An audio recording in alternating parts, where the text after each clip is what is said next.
Coaches, welcome back. Super excited to have Coach Keane here with us. I'm not sure how many of you guys have met Coach Keane, but he's a super bright dude. Knows a lot about our offensive systems we've been talking about lately, which is going to be more of our choice and our option concept. So super excited to have this guest here for you. He's going to give you a lot of good nuggets that I hope that you can take with you guys as you start implementing your game plans for the upcoming season. So, Coach, for those who are unaware of you and have never met you before, introduce us a little bit to your background in coaching, and then also tell us a little bit about how you got into the option and choice game. Sure. Glad to be here. So thanks for having me, first of all. So Coach Keane, I am currently the wide receiver coach at Thiel College. We're a Division III college up in Pennsylvania. When I was into this stuff, I got it really into it. I was the offensive coordinator at Dean College. We were another Division III school in Massachusetts. My background, I've been around a lot of different places. I've coached at a bunch of different levels, FBS all the way to NAIA, everything in between. And I've had the opportunity to learn from a lot of really, really great coaches. And I've taken stuff from every place that I've been and kind of, when I got the opportunity to kind of make it my own, I sat down with the staff and we're like, okay, what do we want to do? Who do we want to be? And like the big thing that we came up with was like we had to have a why for everything that came in, right? So we wanted some certain things. We were looking for some certain things in the passing game, and if we wanted to add something, we had to have a clear answer to what does this help us do, right? We couldn't unacceptable answers or well, I watched Monday Night Football and this was really cool. I want to do it. Well, does it really fit what we're trying to do? Do we have more than one concept that kind of looks the same? Do we need to carry both? So the other thing that I really pet peeve of mine is, oh, this is a good change up. Well, what's it? What problem does it solve? So, as we got into this, there are certain things we wanted, and we wanted a vertical passing game. We wanted some stuff that was good against a lot of different coverages, and a lot of times that means option routes. And option routes can be scary for some coaches, but I think if you spend the time and you install it and you give your guys clear rules, right? Even for the gray area. So anytime that there's an option, even in the run game, right? There's always going to be gray area with what the defense does. Give them clear rules, let them play fast and decisive, and then you go with it, right? So that's kind of how we got into it, and it's kind of evolved over time, right? And I think it's going to continue to evolve. I think that's something like as I grow as a coach, the next time I get the opportunity to call an offense, like it's going to look different than it did here. But this is what was right for us. I know there's going to be some. There's some aspects of run and shoot here. There's some aspects of air raid. There's some aspects of like the Brile system, and all those guys that are like purists in those systems are going to tell me like, "Hey, you do this wrong," right? And that's fine, right? But this was what we needed to do. This worked good for us, and this worked good for our personnel. All right, Coach. So now we're going to kind of shift gears here a little bit. Thanks for the background. I do think, like you're saying, a lot of coaches are scared away from this option concept, this choice concept, because they're afraid of maybe the time that they have to spend to get good at it. But they're also sometimes afraid of just giving away power and putting it into the hands of the players to make things right. And so I'm excited Sure. here to learn a little bit about like what teaching tips and tools you have, so that way the coaches who are watching this can feel pretty confident that if we put the right pieces in place, like what you're going to show us here today, we can be successful at this too. Sure. And I get all those arguments, but again, it's like this was right for us. That doesn't mean it's right for everyone, right? And that's the first slide that I have right here, right? I'm not going to go into an interview on a team that wants to be 22 personnel and run power, and it's not going to be a fit, right? So you have to be bought into this. I think there's some good teaching stuff that we do, drill work and things like that, other tools that we use to kind of get reps and steal reps at this. But, this was right for us. Right. I talked about this. We wanted to have answers for every play or for every coverage. So by doing that, by adding stuff with options, we kind of made the decision, right? And I have to give credit to my offensive staff, right? Like they were great. we kind of limited our playbook, right? Like, hey, if we're going to have all these options and we're going to have answers for whatever a defense throws at us, let's cut it back. Let's do a couple base things, right? Let's major in some things. Let's have compliments off of them. And then let's just get really good at those. That way, like anytime that something unexpected happens, like, hey, we have an answer because we've done this a million times, right? Um, and then for as far as like the quarterbacks go, right? We're teaching this as a pure progression passing system. So what that means is basically the quarterback is going to have a progression where he's going to go through whenever the concept is called, right? So it's going to be 1 to 2 to 3. He's not necessarily looking at, is this 1 high? Is this 2 high? I'm working this side. I'm working the field side, right? He's going through his routine based on what the concept is that's called, right? So by doing this, relating to the players, right? Like a lot of the players play video games, they'll play Madden, they'll play college football. Pre-snap, they'll hold down the trigger, they'll see the artwork, right? So I'll refer to this stuff with the players as Madden art, right? The Madden art isn't going to change for the kids, right? It's not going to change for the players. No matter what we're doing formationally, shifting, motions, and we'll get into this, you'll kind of see as we get going, like, hey, you can get really creative with some of this stuff, right? To mess with defenses, to mess with defenses rules. And the picture is going to be the exact same for the quarterback, right? Couple things that we also talk about with the quarterbacks that kind of seem like no brainers, but it's stuff that like I go with them every day. Like, hey, never pass an open receiver. So if we're going through and our first progression is a 5-yard out and he's open, let's get him the ball now, right? Like, don't pass up an open receiver and then, don't throw to a covered one, right? Like, that's an easy way to take care of the ball. This is during my time at Dean, I think we played 8 different quarterbacks, right? Part of that was injury wise, part of that was performance wise, some of that was personal reasons, some kids left the team. The 2 guys that got the most reps in this system, right? One was a converted wide receiver that came halfway through the year to play quarterback, and one was a freshman. Both ended up with all conference honors. One was honorable mention, one was second team, right? So it'll, the kind of shift in this was, hey, we have to move a receiver to quarterback. He's never played the position. I don't want to say we dumbed stuff down, but we had to strip some stuff away and, make it a lot simpler so he could see the game faster. So that's kind of how we got to this. And then, the other aspect of this receiver play, right? They know the concept. They can kind of start to understand, like, one, if they're going to be open or how they're going to open up their teammates based on the rules that they see. So as we get going, another thing to remember is this is going to be really, really ugly at first, right? So I remember my first day out there, first group period was pat and go, and I thought to myself, man, what did I get myself into? But it's going to look ugly at first, but like with anything, right? Like anything worthwhile, like you the more you invest in it, the better it's going to be. So the first concept that we kind of look at, when we're teaching this is, just a 3x1 vertical concept. Now, I'm never going to teach 4 verticals again if in my life, right? And part of that was because of personnel and who we had. And it's not necessarily the receivers that we had, but it was the guys up front, right? So a lot of these drawings that I'm going to show, the back is check protection and then swinging. In reality, I'm keeping a 6th guy in. I'm potentially keeping a 7th guy in. If we want to throw the ball down the field, we're going to need time, right?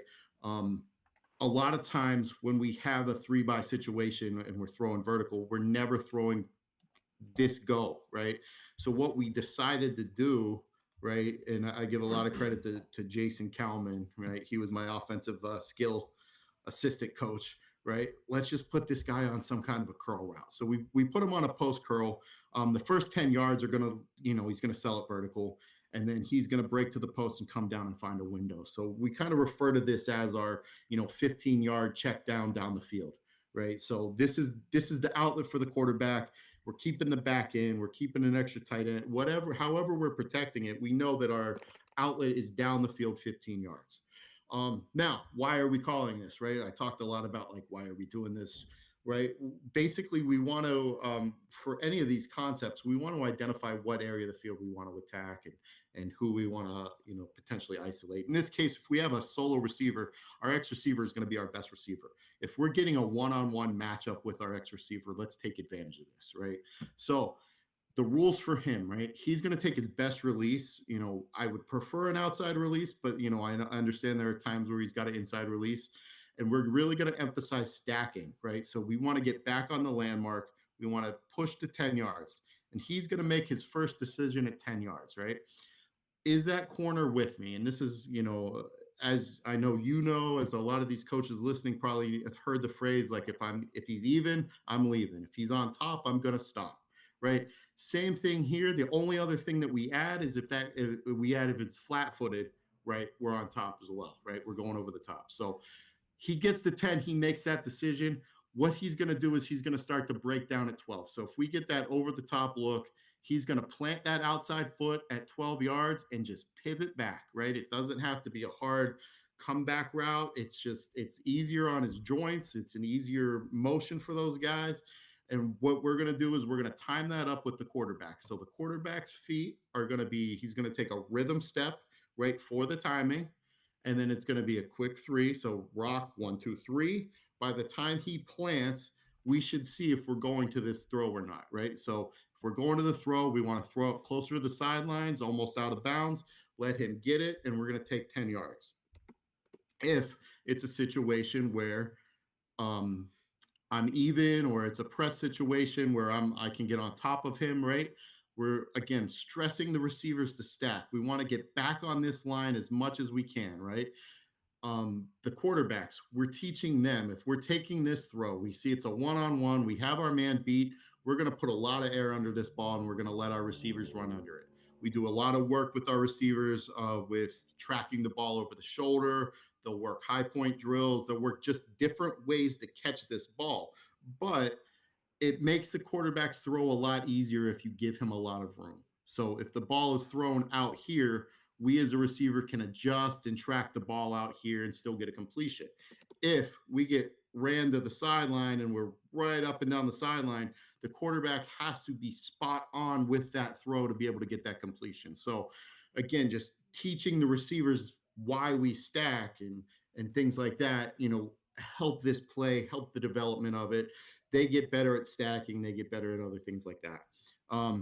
This H, number 3, what we have him on is a deep over route, right? So the way I teach this is I tell them, hey, 15 to 18 yards, get to that opposite hash area as quick as you can, the best path that you can, right? I don't worry about teaching going under 1 and over 2. A lot of times they end up going over top of that Mike linebacker, but if we want to get to that area as fast as we can. So if this throw gets taken away, right, either by safety rotation or whatever, if it's not open, we're going here, okay?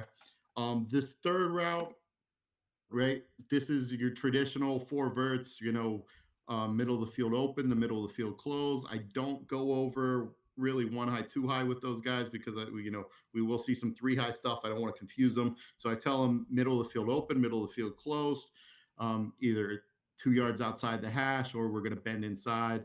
Honestly, our guys weren't really great at that. And I think, in the 2 years, we might have only thrown that route once. It was for a touchdown. The safety was flat footed. We just ran past the guy. But that's kind of the read. That's something, we potentially look for in the future evolving. Now to teach this, we'll start with routes on air, right? So we'll have all 4 quarterbacks up at the same time. They'll go through their progression. So all the quarterbacks will go through their footwork together, right? So they should all get the same snap at the same time. All their heads should be looking to 1. We know we're looking to isolate this guy, this solo receiver. All their heads should be over here. And then the ball should come out at different times. So first read, second read, third read, fourth read. So it should come out boom, boom, boom, boom, right? It should be a pattern as we do this. So as we go, right, balls start to coming out, and this is really good. Like, we're starting to anticipate, right? So he's coming out of his break. The ball's already on its way, right? One thing about this is we want good timing, right? If we have really good timing and we're making the right reads, the defense really doesn't have a chance. If we're holding on to it and still making the right reads, then the defense can break on it. So as we see here, ball's out, the second ball's coming out, the third ball and the fourth ball are out, right? So we can see completion, completion. This one probably needs a little bit more air. And then this is our check down the field. So what we don't want to see as we're coaching this drill is as we're doing this quarterback might throw it soon. Well, then I know he's not really going through his progression. So we need to coach him up a little bit better on this. We'll take it from routes on air. We'll go to 7-on-7, right? So that's the next progression in this. As we get going, again, we're looking here. We want to isolate this guy, right? What can take that away, right? So we talk, corners can lie all the time, right? Like you can press bail, they lie all the time based on their alignment, right? The safety can get over top, he can come down clouding. He's double teamed, right? We don't want that. That's not the only thing that can take that away, though. Like if he's bailing and we get one of these, like 3-4 rush defensive end, outside linebacker types to buzz the flat and steal. We don't want to throw that comeback, that pivot route underneath if he's there. So we'll move on from that. So there's just a couple like pointers that we kind of teach the quarterbacks to look for. So as we get going with this, right, we want the receiver to make the correct read. We want the timing of the quarterback's feet to time up with the route. So in this case, that's pretty good timing, right? The quarterback gets to the back of his drop. You can see the receivers, he's made his read. He's on top. I'm stopping. I'm pivoting back out. Ball's delivered. That's separation. That's a good play. That's a great completion. Now, as we go, you can kind of see, hey, this is how this is going to start to open up for that over route if we end up throwing that. And then the check down the field, the 15-yard handoff, right, as we call it, down the field is going to open up. So you can kind of start to see like the whole picture of how this opens things up, right? We'll take it from 7-on-7. We'll go to team settings, right? Right. In this case, again, everything is flipped, but we have a receiver out here. In this case, this is actually a tight end flexed out. He's isolated. Okay, pre-snap, I see he's pressed. There might be a safety over top. I'm not sure, right? I'm still going to go through my reads. I'm still going to go through my progressions as I go, right? I get my play fake. At this point, right, I see he's about 10 yards. It's even. The safety's flat-footed. I'm throwing this, right? So as we throw this, we see the tight end does a good job of kind of stacking him, giving the quarterback a lot of room to make that throw, to make that completion, and ends up being an explosion play for us, right?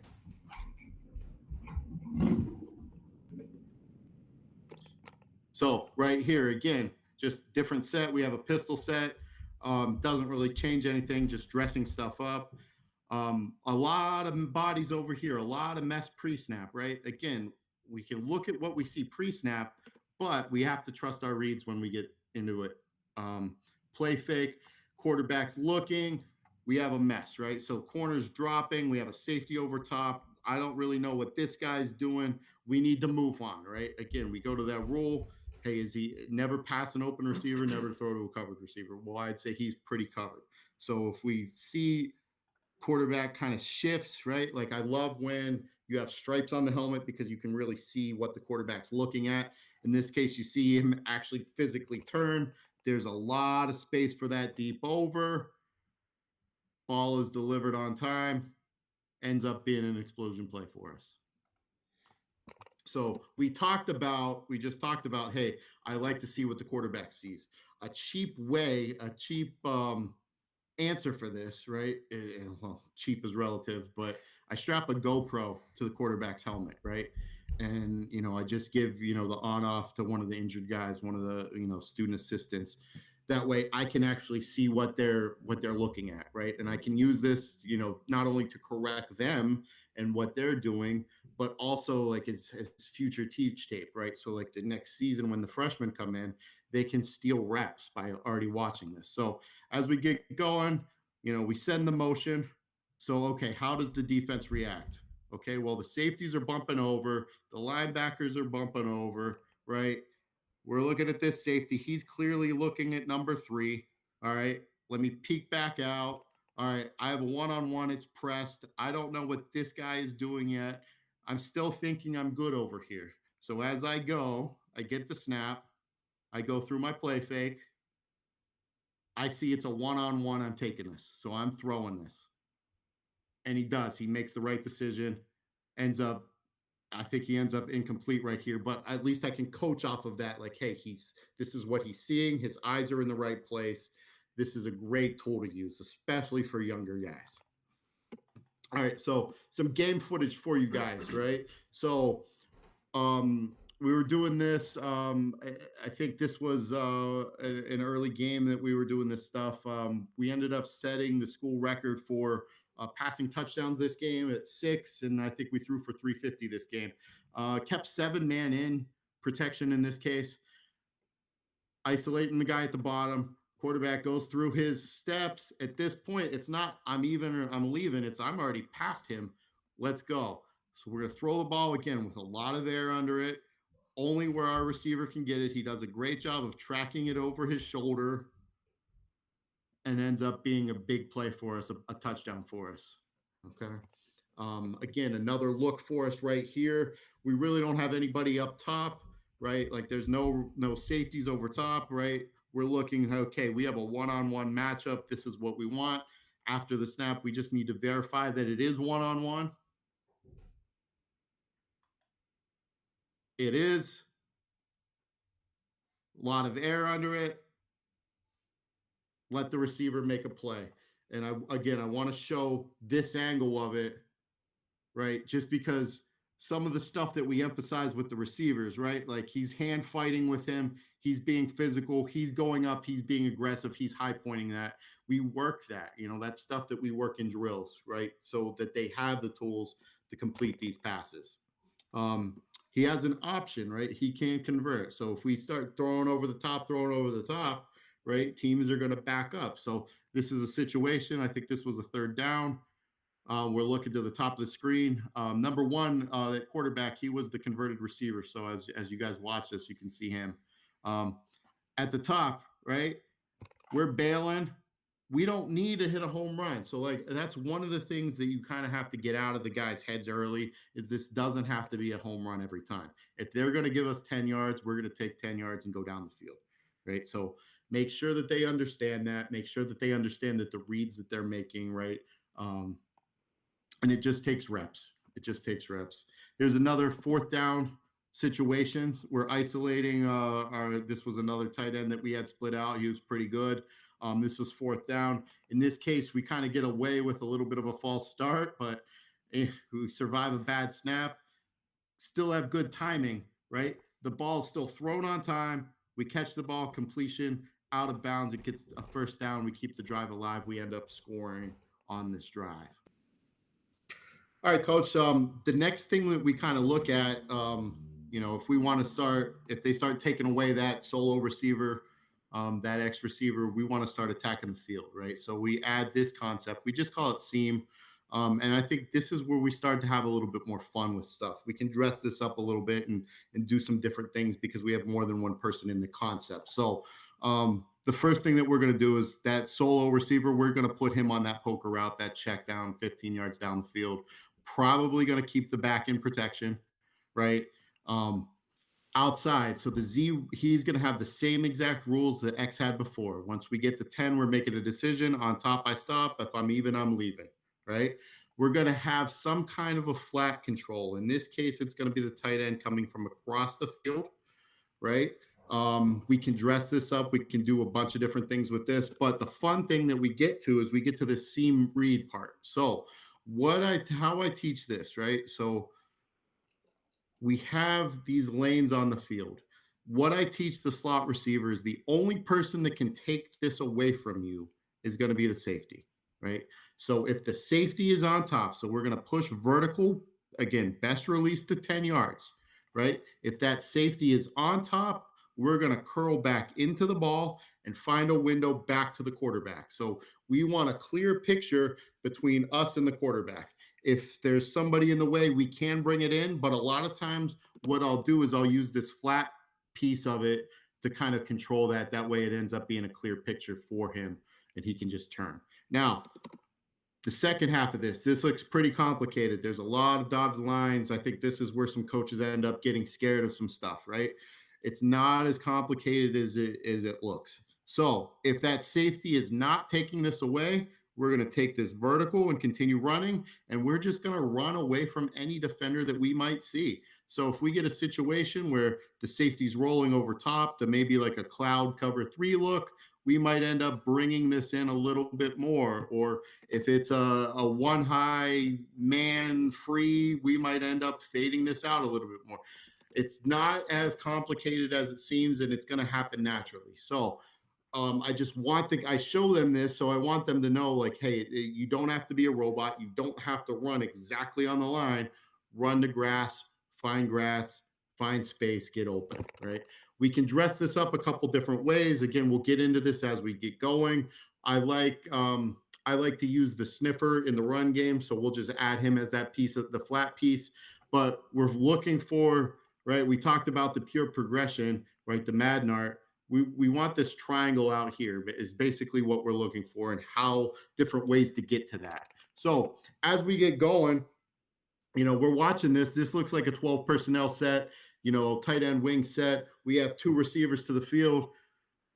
If that's what we're doing in the run game, that's what we're going to run this play out of. So as we get going with it, our outside guys know their rules, right? So we're on top, we stop. We're on top, we stop. We keep going. We get a drag for the flat piece, and then because he's tight, we're going to spray release into that check down. In this case, it's very clear, obviously, early, hey, the slot wins. We're going to throw the ball with a lot of air, let him run into it. Now, there are going to be times where we're going to throw this seam, and it's not necessarily going to have air. We might have to put a little bit more on that.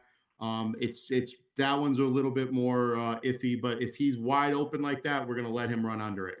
We'll go 2 by 2, right? We'll keep the tight end in. We'll quick motion the back, right? So we're going to end up getting to the same landmarks right here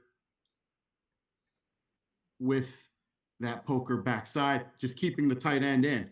So as we do this, back gets wide, right? We're playing with the defense's rules, right? So how are they going to handle motion? How are they going to handle a fast 3, right? Are they going to buzz outside to try to stop that?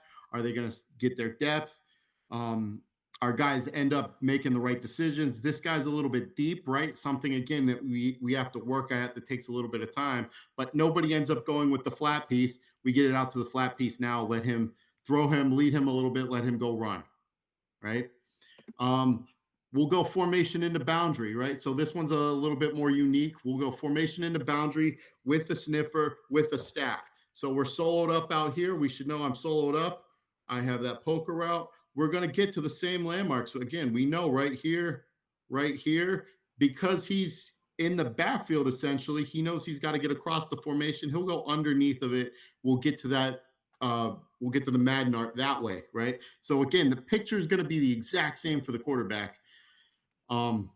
As we do this, right? So this is a 4 down quarters team. How do we want to attack that? So again, as we start to get into this, we want to start to look at, like, what are the rules of the defense? How can we attack that? A lot of times 4 down quarter teams, like, they have trouble defending the boundary, even though they're going to say that they're fine. We want to kind of exploit that. So as we get going, hey, they're dropping. This ball's thrown on time, right? He's already the ball's already in the air before he makes his break. The ball's in his hand as the DB's basically getting to him. We'll take 10-yard completion every time. What we'll do, we'll add other motions, right? We'll add orbit motions, right? We'll get to the same picture. Ball snapped. You can kind of see it. He's on top. I'm going to curl into this window, right? The orbit motion kind of affects the flat piece and widens that. Ball is thrown before he turns with good timing, ends up getting the field, getting a good completion. we'll go double stack. So part of our run game, right? I didn't think I'd be talking as much run game tonight. Part of our run game, we like to add jet sweeps and the illusion of jet sweeps, right, to our run game. So let's add it to the pass game as well. Let's make everything look the same. So we'll jet sweep right here. We do that a couple times. How are they gonna play this, right? Like, because if we have some success with it, are they gonna come downhill, right?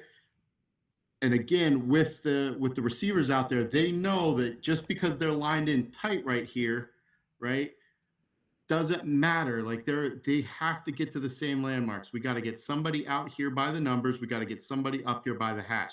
Same thing if we were split out wide. If we had more of like the Tennessee splits where they're super wide, we would just have to come in more with it to get to the seam, right? So we can do all of that. Like, this gives us the flexibility of tagging different things, right?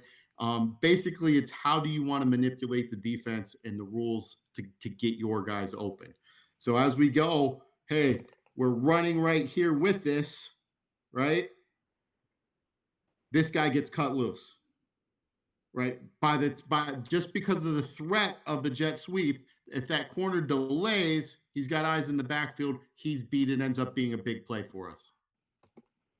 We have a 3-by situation right here, right? See, again, same situation. He's on top. We're going to curl right here. We have the flat piece controlling the flat defender. Pitch and catch, right? So again, I go back to the first slide. It looks really complicated with a lot of dotted lines, but in real world situations, it's not that hard, right? It's not that hard. Here we have a situation where we have a stack, right? A lot of teams are going to in out this, right? Like, hey, I have the first thing that breaks in, I have the first thing that breaks out. As we do this, especially adding the piece from the backfield to the flat, right? Nobody really comes in. That causes confusion by the defense. You see our guy throw his hand up. We kind of started to get to that early, like, hey, if I'm taking it deep, I'm throwing my hand up so the quarterback knows. As the reps happen, they don't really have to do that. But you can see that causes the confusion in the communication by the defense, ends up being a big play for us on the seam ball. Right here. So this was a situation, I think, that we were seeing a lot of cloud corner to the field this week. So, excuse me, this corner was going to play like the trap technique, play the flat defender. This safety gets over top. Now, I want to show this clip because, hey, at this point, you see him put his hands up. His lane is free, so he's going to take this. Even though the safety is still playing high, he sees he's going out of the way over there, right? If he's wrong, I don't care because he's making a full speed decision. What he sees, we have to trust it. Ends up throwing the ball, and we kind of like lead him away from the safety that was getting over towards the outside receiver. Again, ends up being a bigger play. We'll add different motions so we get to this look. And then what we can do is we can switch release these guys. So the inside guy usually has the seam. We can tag switch. So now he goes out here. He has the seam read, and then we have the flat piece. So adding a simple tag like switch or however you guys tag it, you can end up with the same picture, but you put different people in different positions. Now, this situation, I don't think the quarterback should have gone here, right? We could probably go out here or to the flat piece, but we do end up catching this. Ends up being a first down for us right there. We'll go triple stack, right? A lot of times, I don't know how defenses are going to truly react to this. So I'm treated like a bunch, right? It's one of those things I like to do. I like to stack them out there like this. I think a lot of defenses don't necessarily think you can do much out of it. There's only a certain number of ways you can defend this. I want to take advantage of it, right? So we're still going to get people in the same locations, right? So we still have the flat piece. You see the corner kind of taking the flat piece, ends up the outside seam or the outside read ends up wide open. We get the ball to him, ends up being a big play, right? So again, just causing the defense to communicate, get out of their base calls is the key to this. We can do this out of different personnel groups, right? So if we have a 2-back set, we can very easily get to the same picture, right? We're going to fast motion the back, right? If we're in the world in the run game where we're doing the zone read, modern triple option, where we're reading here, and then the bubble ends up being the pitch phase, right? This presents exactly the same. So this is almost turns into like a screen and go situation without actually running the screen and go. You're still running the concept. You can see how it gets cut loose. The eye candy affects the defense. Guys get cut loose as long as they're making the right reads, right? Coach, I some of the guys I've listened to when they talk about like when they see one high structures and they have an inside choice on, some of the coaches I've talked to really take the decision out of their inside choice receiver and say you're going to turn it into like a bending dig, and instead of trying to stay up that cylinder like you talked about because they're worried about either not having a tight enough or having too tight of a window for the quarterback to fit the ball into, or just because they want to like shorten up the amount of options their kids have. What's your thoughts on that approach?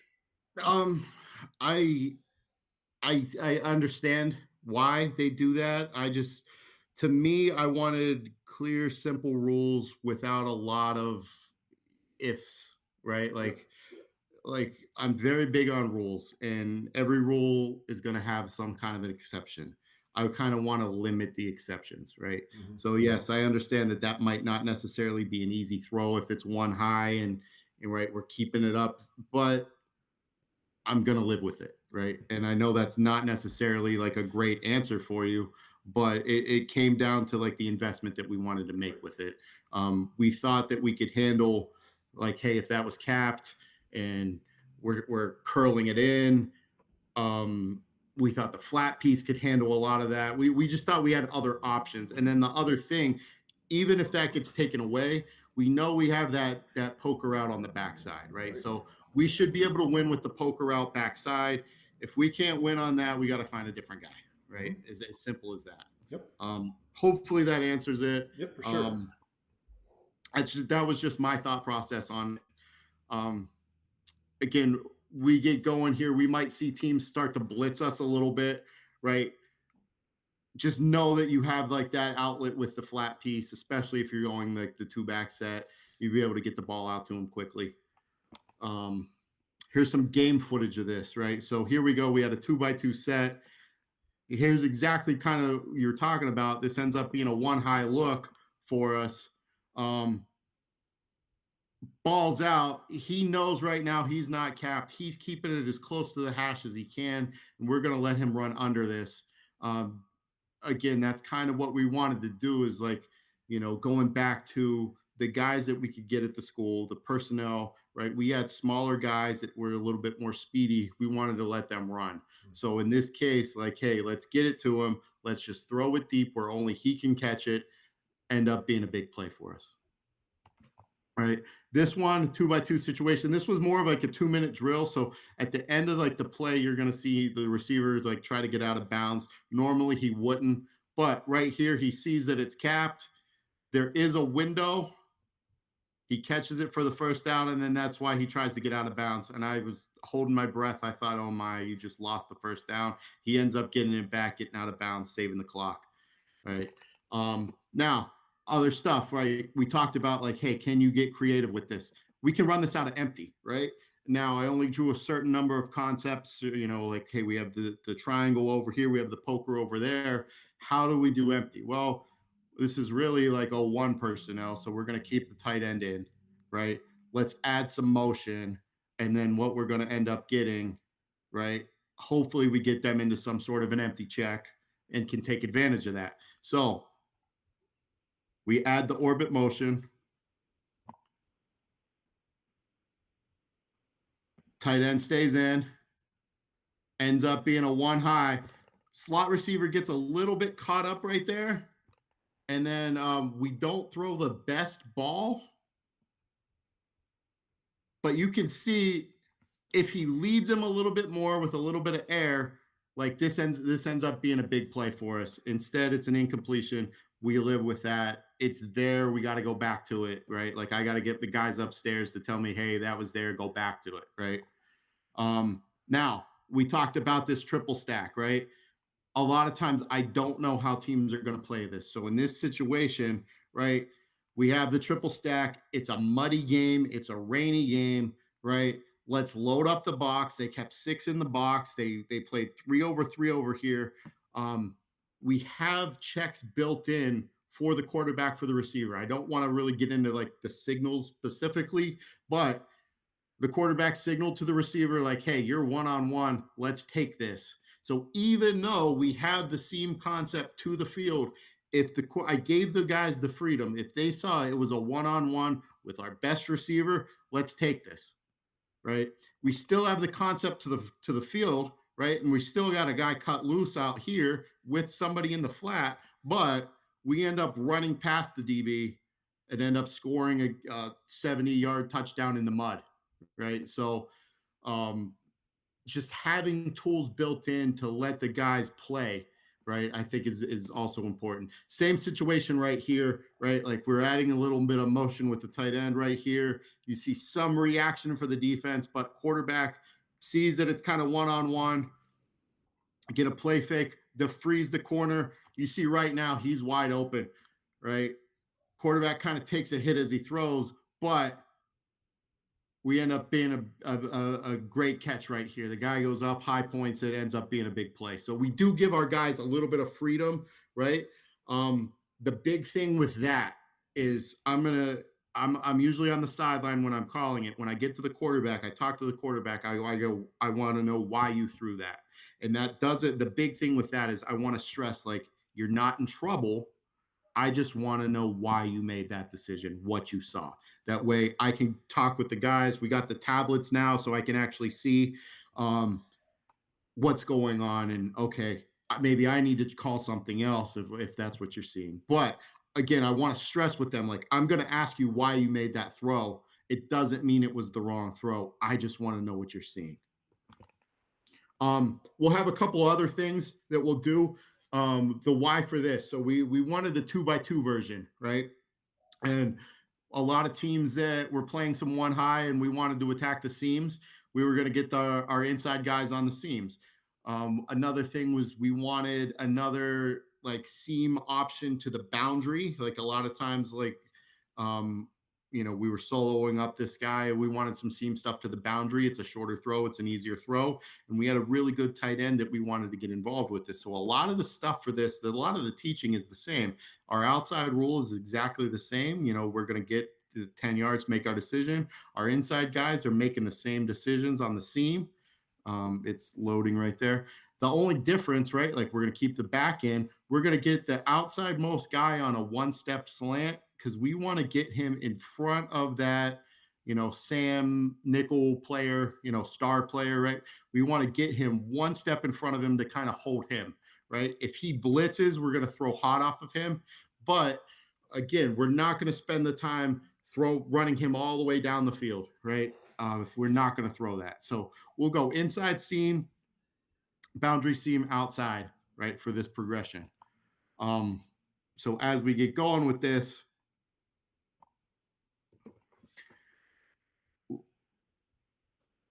we kind of took it a little bit too deep right here. We're running our seam read. This guy saying, hey, he's flat-footed. I'm going to make a full speed decision, and I'm going to go over the top. And we end up throwing it over the top. Again, I think a lot of the stuff that we're doing, like the individual time with the receivers on teaching them how to track the ball over their shoulder and high point the ball is extremely important with this as well, right? Like the timing with the routes on air, like all of this just builds on each other, right? And I think like you can't just say, I want to run this and just call the plays. Like you have to do the stuff in Indy that builds up on this, and it essentially steals reps. All right, situation here, 2x2. We see the inside. He's trying to get underneath that guy, but you can see that he's capped. There's that curl window right there. We need to take it. Quarterback is late on this. Still end up catching it, but you can kind of see why like the timing is important on that.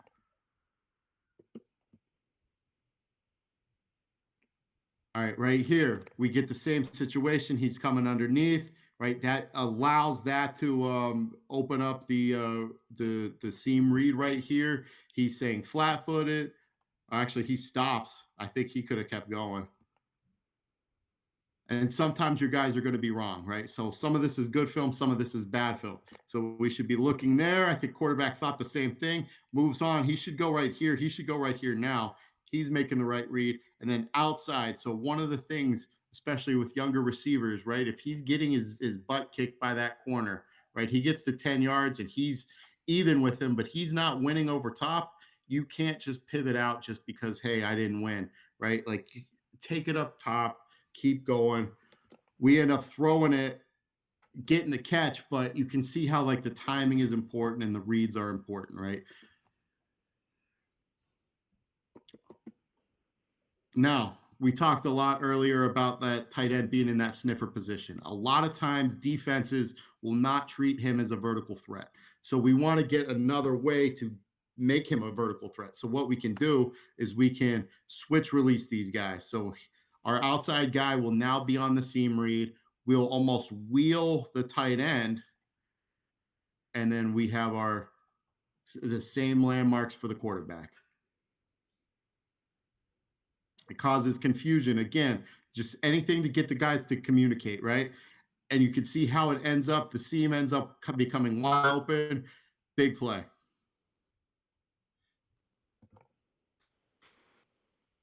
We'll add stacks to this, the same thing. Now, as we get going with this, right, to the field, normally we add that one-step slant.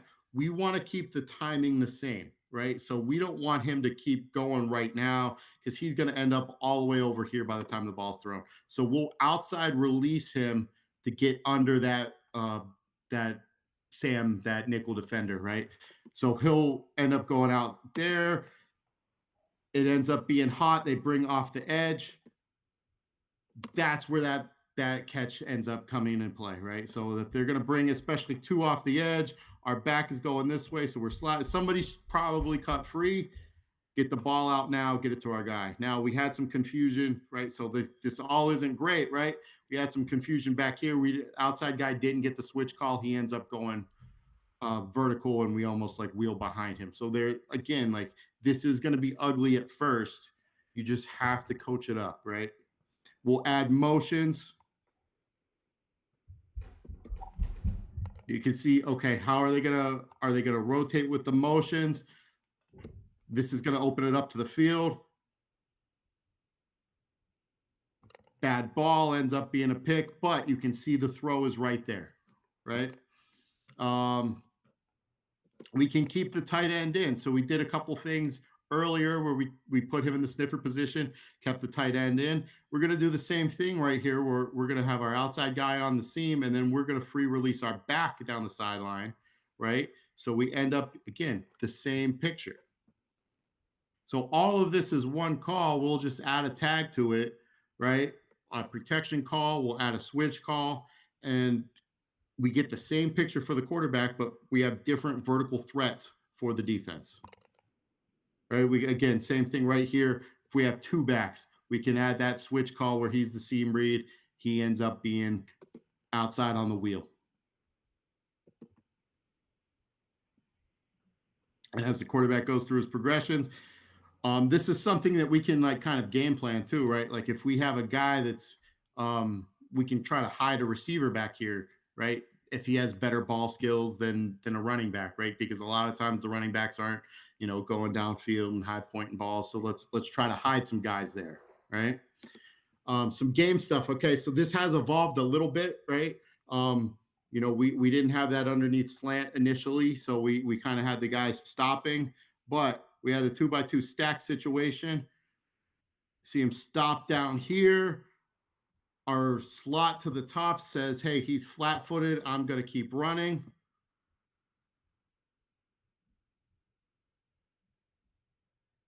And we do a good job of tracking the ball, getting the ball to him with some air, letting him run. Big play for us. Again, another situation. This was kind of like a check with me.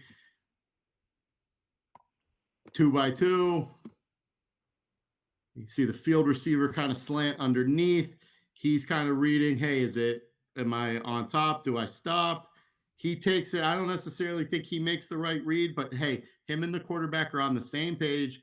If they mess up, they're messing up together, and they're messing up at full speed, right? So there are some coaching points to go with it, but I'm always a big fan of if you're going to mess something up, do it at full speed and do it together, right? Like if you guys are on the same page, it's got a shot of working out, right?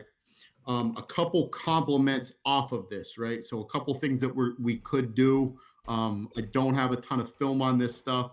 We'll keep this field read the same, right? We'll have the seam read, we'll have the outside read, we'll have the flat piece. It's just we can kind of manipulate who is on that flat piece. So one thing that we'll do is if we don't know if we're going to get man or zone, we'll basically get the quarterback's eyes on this corner right during his rhythm step. If he chases the drag, we know we're going to this corner right now, right? It's a man situation. He can win that. We had a really good tight end. He could win those. If you want to go a 10 personnel look and it's a slot receiver, run a slot fade, whatever your guy's skill set is, take advantage of it. So as we get going with this, right, he's in his rhythm step. He sees the corner drop. He knows he should be working this side of the field. He's going to have the seam read over here, the outside read, and then the flat piece coming in late. The thing I don't love about this is the flat piece coming so late can get in the window of that seam, right? So we might have to work a little bit harder from the inside. He ends up going outside with this. I understand why. Um, he saw he had inside leverage and was going to try to take it. And then the last piece that we'll do is we'll go a 3-by version of it. So again, if we get the corner to chase him, we know on this deep over, there should be nobody there. We should be able to win this man to man. So as we get going in his rhythm step, okay, corner is chasing him right now. I know I got to go right here on this deep over. There's a lot of grass. Ball's got to come out, right? So the quarterback, this might have been the first time we did this last spring. Um, he's got to get the ball out now. Now he ends up going there, but the timing is bad, right? If it's delivered on time, he's going to have time to catch the ball and get up the field. So, coach, that's all I got.